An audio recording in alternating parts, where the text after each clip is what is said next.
Yun nga po, tatlong part nga po ito. Hindi ko po sa tatlong part para po mas ma-absorb po natin yung Mm. Word of God nga po. So, yun nga po, napag-aralan nga po natin ito last year din. Then, yun nga po, ire-refresh po natin ulit para yun nga po, may bagong revelation sa atin ng Panginoon nga po. So, ito nga po yung seven last words ng ating Panginoon sa krus ng Kalbaryo nga po. So, yun nga po, it is not just any last words nga po because yung word nga po ng ating Panginoon are powerful and purposeful and authoritative. So, everything nga po ng sinabi at ginawa ng ating Panginoong Yesus sa cross ng Kalbaryo is may purpose nga po at kahulugan nga po ito. Yung nga pong kanyang mga salita. So,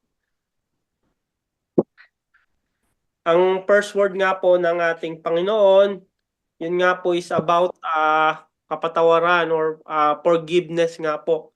Yung unang word nga po ng ating Panginoon na mababasa nga po sa Book of Luke 23 to 34. So yung first word nga po ng ating Panginoon, ang sabi niya nga po dyan ay, Father, forgive them for they not know what they do. So yan po yung first word ng ating Panginoon. So, 'di ba po sa ating mga tao, 'di ba kapag mayroon ng kumbaga parang feel niya na mamamatay na siya, 'di ba? Yung mga words na lalabas sa bibig niya yun nga po is talagang sincere. So usually yun nga po nagre-reveal ng kanyang totoong nararamdaman o sincere ang kanyang lahat ng sasabihin bago siya mawala sa mundo. Kumbaga sa mga tao, 'di ba, pagka mamamatay na parang Mm. may mga huling sasabihin, Bilin. mga huling habiling kumbaga. So, ah, kapag ka, 'di ba, nandun ka na sa oras na 'yon, talagang yung mga sasabihin mo is talagang sincere. So, yun nga po, na-experience nga po ng ating ah, Panginoong Hesus dito na 'di ba nga po na betrayed siya. So na betrayed siya, then he also experienced nga po injustice trial and painful death nga po.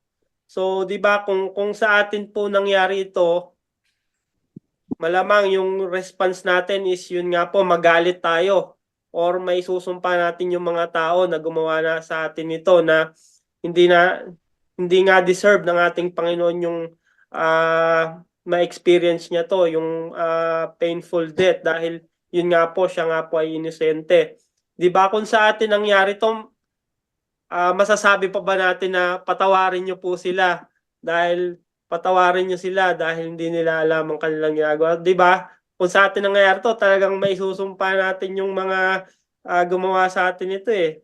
So yun nga po, ngunit ang ating Panginoong Hesus nga po, He is fully God and fully human nga po. And yun nga po, isa sa mga karakteristik ng ating Panginoon eh yun nga po, He is full of grace din and mercy. So sa kabila nga po ng na-experience niya o naranasan niya na betrayal, injustice, and yun nga po talagang painful death, pinahirapan talaga siya bago siya yun nga po namatay, is nakuha niya nga pong patawarin tayong mga tao nga po na or yung mga gumawa nga po sa kanya nga po, yung pinahirapan pa nga po siya bago siya ipinako sa krus. So yun nga po, at tayo rin po ay kanyang pinatawad din po that time din. Dahil yun nga po, yung pangyayari nga pong ito is he did it once, yun nga po, once and for all nga po. Para sa lahat nga rin po ito. Sa ating mga pinatawad niya nga po tayo, yung past, present, and future sins nga po. Nung namatay nga po ang ating Panginoong Hesus dito nga po sa cross ng Kalbaryo. So, dahil yun nga po, kailangan talaga natin ng kapatawaran. So we need forgiveness nga po. So kailangan po ng mga tao ang forgiveness dahil sabi nga po sa Romans chapter 3 verse 23, for all have sinned and fall short of the glory of God. So lahat nga po tayo ay nangagkasala at hindi nga po nangaabot sa glory or kaluwalhatian ng ating Panginoon. Kaya lahat po tayo ay kinakailangan nga po natin ng kapatawaran sa ating mga kasalanan. At yun nga po, ang umako nga po nito ay gumawa at humingi ng kapatawaran para sa ating ang ating Panginoong Heso Kristo nga po.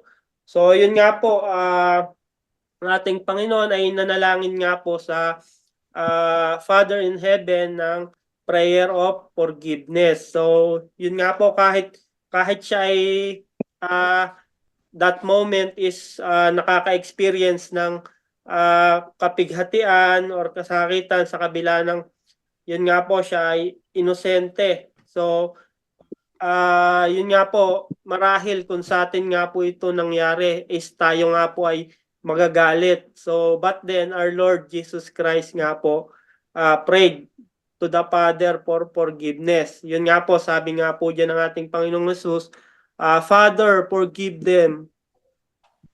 They know not what they do nga po. So our Lord Jesus prayed for forgiveness nga po for us. Dahil yun nga po, we need forgiveness in the eyes of God nga po. Dahil tayo nga po ay lahat ay makasalanan and all of us is broken and we need the forgiveness of God for us to be able, yun nga po, to be saved and have an eternal life to become whole again nga po. Yun nga po, and by the grace of God, He forgave us through His sacrificial lamb nga po, His only begotten Son, our Lord and Savior, Jesus Christ nga po. Matatagpuan po yan sa Book of Ephesians, chapter 1, verse 7. In Him we have redemption through His blood, the forgiveness of sins in accordance with the riches of God's grace. So yun nga po, by God's grace nga po, and by the shedding of the blood of our Lord Jesus Christ, yun nga po, napatawad nga po tayo sa ating mga kasalanan. So, pinanalangin nga po tayo ng ating Panginoong Hesus na tayo ay patawarin sa kabila ng lahat ng pina-experience nga po ng mga tao sa Kanya. Kasama na rin po tayo doon dahil tayo nga po ay nagkasala. But then, He did it once and for all nga po. Yung ating past, present, and future sins nga po. So, ganun po tayo kamahal ng ating Panginoong Hesus. Ganun nga po yung ka-incredible yung love and grace niya nga po para sa atin. And then, yun nga po, we need forgiveness and we need to repent before God nga po so that we can experience God's grace and mercy sa araw-araw nga po. Yun nga po, wag din po nating aabusuhin yung grace na binigay sa atin ng Panginoon, di ba? So may mga tao na ang kaisipan nila, okay lang magkasala dahil gracious naman ang Panginoon. So, mapapatawad niya ulit ako. So, parang license to sins na lang na sinasabi nila na gracious naman ang Panginoon. So, mapapatawad niya ulit ako. So, gagawin ko ulit ito. So, wag po nating abusuhin yung yun nga po, yung grace ng ating Panginoon na wag natin i-justify na dahil gracious ang ating Panginoon is okay lang gawin natin itong sins na to dahil yun nga mapapatawad niya ako ulit. So we know yun nga po that God is gracious. But then we must know that truth nga po, yung katotohanan na ayaw niya rin sa sin nga po. Kaya we must not abuse His grace nga po. So we need to know the truth that He hates sin nga po. So kahit nga po mapapatawad niya tayo ulit when we yun nga po, but then yun nga po mapapatawad niya tayo ulit, but then we will face nga po yung consequences ng wrongdoings natin. So lahat po ng wrongdoings is may kakibat nga po yan na consequences. So Yun nga po. So, yung lesson nga po dito sa first word ng ating Panginoon ay, yun nga po, we must repent from our sins dahil napatawad niya na nga po tayo. Napatawad na po tayo ng Panginoon sa ating mga kasalanan. At yung second lesson naman po is piliin din nating magpatawad sa ating kapwa dahil yun nga po ang hindi pagpapatawad din sa ating kapwa at yun nga at hindi rin paghingi ng kapatawaran sa ating kapwa ay isang kasalanan din ito sa mata o hindi nga po ito nakakalugod sa mata ng Panginoon nga po. So kailangan din po tayo ay magpatawad or kung tayo naman yung nakagawa is tayo naman yung humingi ng kapatawaran sa ating kapwa nga po dahil yun nga po sabi sa Colossians chapter 3 verse 13 nga po, forgive as the Lord forgave you. So, yun nga po, dahil meron na nga po tayong relationship sa Kanya and we walk with Jesus Christ, yun nga po sa araw-araw nating pamumuhay, we can easily to forgive nga po kapag may Jesus Christ nga po sa ating buhay. So, Amen. yun nga po, as followers of Jesus Christ nga po, yun nga po, yung the Holy Spirit is in us na nga po. Kaya nakukuha natin na magpatawad nga po at nakukuha rin nating magpaka-humble na tayo naman po yung humingi ng kapatawaran kung tayo naman po yung nagkasala sa ating kapwa. So, yun nga po, meaning then hindi sa pansarili nating kakayanan or emotion kaya tayo nakakapagpatawad. Bagkus yun nga po sa tulong ng ating Panginoong Hesus at banal na Espiritu ng Diyos kaya natin nagagawang magpatawad sa lahat ng yun nga po sa may mga hindi gumawa sa atin ng maganda is nakukuha pa rin natin silang patawarin dahil yun nga po we are already sealed by the Holy Spirit of promise nagko-convict nga po sa atin. And then yun nga po we need to pray every day din para yun nga po God will touch our hearts nga rin po at para makuha rin natin na makapagpatawa dahil kung para sa pansarili lang natin talagang mahirap din talaga na humingi na magpatawad or kung ikaw naman is magpaka-humble. So, yun nga po, by the Holy Spirit, kaya nga po tayo nakakapagpatawad at nagiging humble. So, yun nga po, di ba, sometimes may mga tao talaga na mahirap magpatawad. So, 'di ba, yung parang mindset natin mapapatawad kita but you have to do something or you have to earn it bago kita mapatawad. You have to earn my trust again bago kita mapatawad. So ganyan po yung mindset nating mga tao. So ngunit yun nga po ang kaparaanan ng ating Panginoong Hesus ay yun nga po nananalangin siya. Nanalangin siya upang ihingi ng kapatawaran tayong mga tao. So, ganun din po, kailangan din nating yung constant communication. Kailangan natin, we need to pray talaga na baguhin ng Panginoon ang ating mga puso. So, yun nga po, ang hangad nga po sa atin ng Panginoon is kapayapaan nga po at hindi nga po, yun nga po, kaguluhan or kapahamakan. So, ang gusto po ng ating Panginoon is magkaroon po tayo ng peace, di ba? Napakaluwag sa ating puso kapag wala tayong kaalitan or wala tayong kaaway. So, meron tayong peace na nanggagamit sa Panginoon nga po. So, ang first word nga po, ang conclusion nga po nitong ating first word,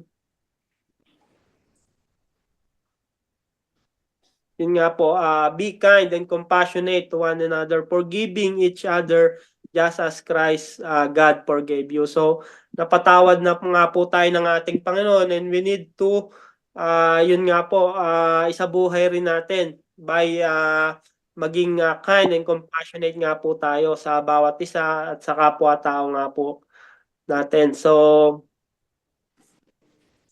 and then yun nga po itong challenge or application nitong words, nitong first word ng ating Panginoon is forgive as the Lord forgave you. So yan po yung application nitong first word nga po natin about forgiveness nga po. So ito nga po yung application sa ating buhay. Forgive as the Lord forgave you. So yung second word naman po natin, second word naman po ng ating Panginoon is about salvation naman po. Yun nga po yung istorya nga po nung kasama niya nga pong dalawang kriminal nga po doon sa krus ng Kalbaryo. So sa Book of Luke pa rin po, chapter 23 verse 43, yung second word ng ating Panginoon. So ang sabi nga po diyan, truly I tell you, today you will be with me in paradise nga po. Yan nga po yung second word ng ating Panginoong Hesus sa krus ng Kalbaryo. So yun nga po, alam naman po natin lahat itong istorya nga po nitong dalawang kriminal nga po na pinarusahan kasabay nga po ng ating Panginoong Hesus. So yung context nga po nito, story is yun nga po sa verse 39 to 43 nga po. So bago nga po itong yung 39 verses. So sabi nga po diyan, one of the criminals who hung there hurled insults at him. So yung isa nga po kinutya ang ating Panginoon. Aren't you the Messiah? Save yourself and us. But the other criminal rebuked him. Don't you fear God? So ito po yung isa, yung naligtas. Ang sabi niya nga po, but don't you fear him? Don't you fear God? He said, since you are under the same sentence. We are punished justly, for we are getting what our deeds deserve. But this man has done nothing wrong. So yun nga po, and then yun nga po sinabi ng ating Panginoong Hesus. Hindi, sinabi pa rin po nitong kriminal na Jesus, remember me when you come into your kingdom. So yun po yung sinabi ng kriminal. So ito nga po yung sagot ng ating Panginoon. Truly, I tell you today, you will be with me in paradise. So yun nga po yung second word ng ating Panginoon sa krus ng Kalbaryo. So yun nga po, may dalawang kriminal nga po nakasama ang ating Panginoong Hesus. So criminals nga po yung description dito sa Book of Luke. But sa Book of Matthew naman po and Mark, ang description naman po doon, they are thieves. So but hindi nga po sila ordinaryong thieves. Dahil kung ordinaryong thieves lang, hindi sila maipapako dito sa krus. So ang they are thieves nga po, yung mga biktima nga po nila is pinapatay nga po nila. So pinapatay po nila yung kanilang mga biktima kasi kung yun nga po, kung ordinary magnanakaw lang sila, 'di ba? Hindi naman kamatayan ang ipaparusa sa kanila. So yun nga po, yung dalawang kriminal nga po ito, magnanakaw po sila but then pinapatay pa rin po nila yung kanilang mga biktima. So kaya po naanuhan sila rito rin ng death sentence. So itong dalawang kriminal na rin po ito is prophecy nga rin po, na prophesy nga po ito ni Prophet Isaiah na may makakasama nga po ang ating Panginoong Hesus sa krus ng Kalbaryo. So matatagpuan po natin yung prophecy na ito sa Isaiah chapter 53 verse 12. So ang sabi po doon, I will give him the honors of a victorious soldier because he exposed himself to death. He was counted among the rebels. He bore sins of many and interceded for rebels. So yun po yung prophecy ni Prophet Isaiah na he was counted among the rebels. So nakasulat na po ito na may makakasama talaga ang ating Panginoon. Upang yun nga po makita yung grace ng ating Panginoon dito sa criminals, yun nga po about sa salvation.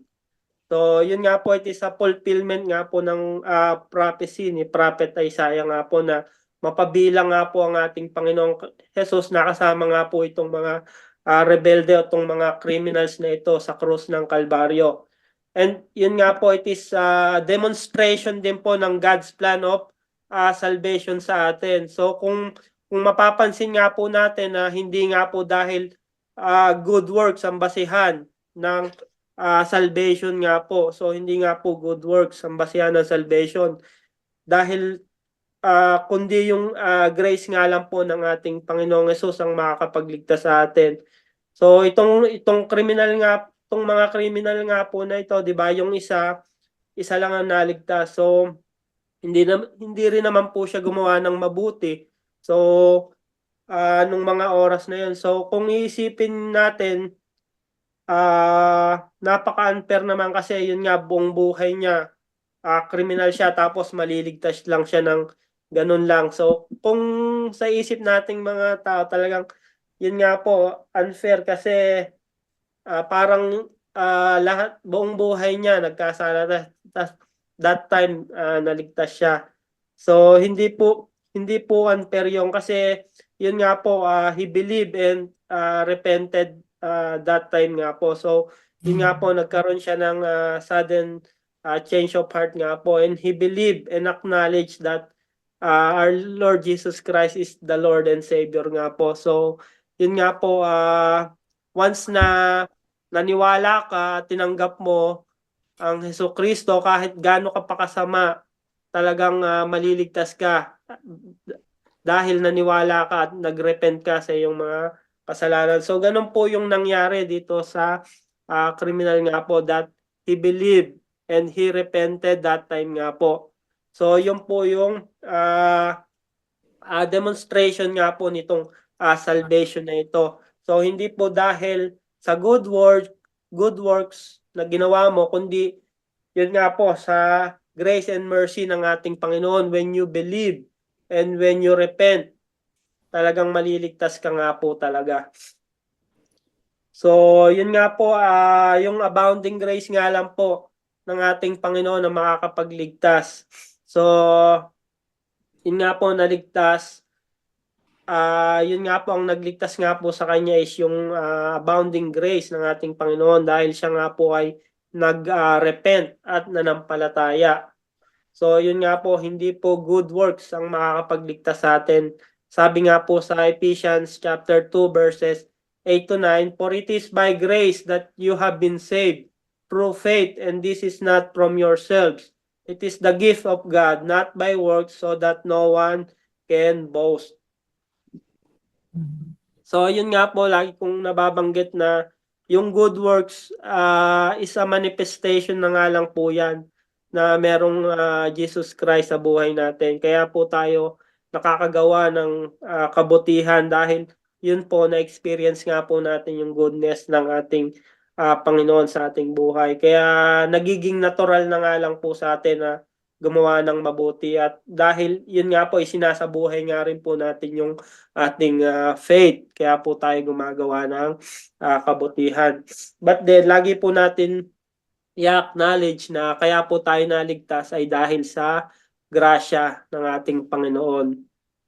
At yun nga po kasama rin ng manifestation, yun nga po yung pagre-repent natin sa ating mga kasalanan nga po. So yun nga po, 'di ba, na-illustrate din natin na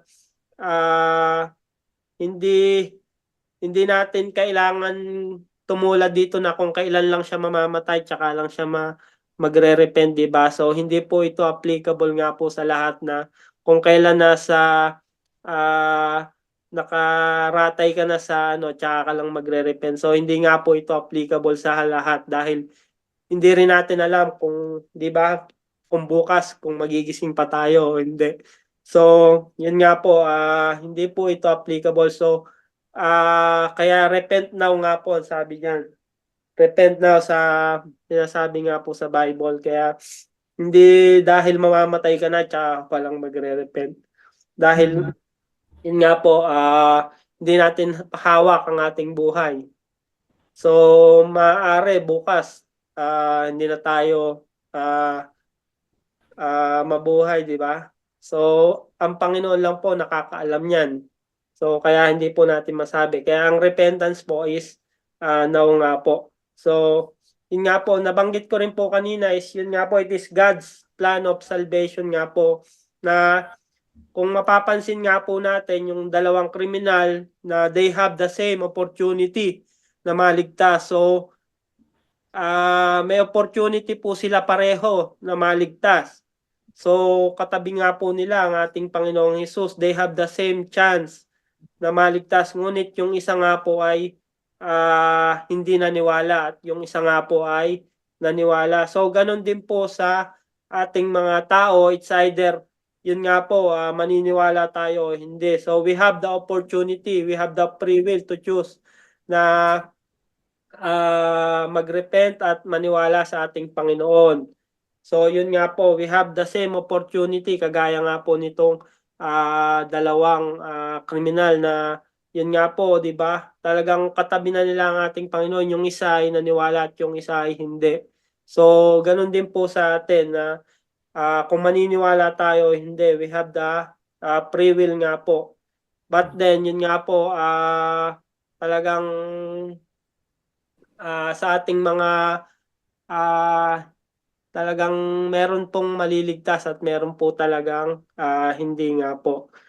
So, nasa atin na nga po. But then, we need to continue to share the word of God nga po. So, 'di ba akala natin may mga tao na makasalanan or mga galing bilangguan, akala natin hindi na magbabagong buhay, 'di ba? But then doon pa sila mismo nakakakilala sa ating Panginoon, kaya hindi natin kailangan pangunahan ng ating Panginoong Hesus. Talagang kaya niyang baguhin kahit yung pinaka kriminal pa na tao or yung pinakamaraming nagawa. 'Di ba si Apostle Paul nga, 'di ba? Si Saul. So, nabago niya kahit kaya walang imposible nga po sa ating Panginoon when we believe in Him nga po and repent on our sins nga po. So, yun nga po. Ito nga po yung first and second word ng ating Panginoon. So, yung conclusion nga po dito sa second word ng ating Panginoon is salvation is from God alone nga po. It is by His grace nga po. So, yung challenge nga po, believe in the Lord Jesus and you will be saved along with everyone in your household. So, yun nga po yung challenge and application nga po. So, next week po ulit yung part 2 nitong pagpapatuloy nitong 7 last words. So, ito nga po muna yung ating pinagbulay-bulayan yung first and second word ng ating Panginoon. So, i-close lang po natin sa panalangin to. Okay. Let us pray po. Our Father in heaven, we praise you, we glorify your name, O Father God. Lord, maraming salamat nga po muli, O Lord Yes, God, Lord. na kayo nga po ay muling nangusap sa amin, O Lord God. Maraming salamat nga po sa forgiveness ng aming mga kasalanan nga po. And maraming salamat nga po sa grace, O Lord, na kami nga po ay naligtas through your grace nga po, Lord. Maraming Yes, O Lord. maraming salamat nga po sa salvation. Binigyan niyo nga po sa amin, O Lord. Maraming salamat nga po sa inyong kabutihan Lord. nga po sa inyong mga nilikha. Napakabuti mo sa Lord,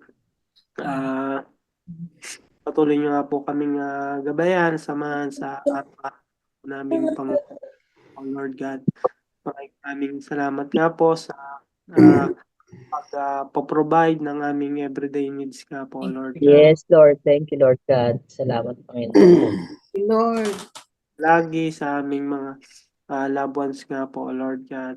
Maraming salamat nga po, Lord God. Ito nga po aming dalangin. In His mighty name, in the guidance of the Holy Spirit. Amen. Amen. Amen. Thank you, Lord. Lord. Salamat, Lord. God.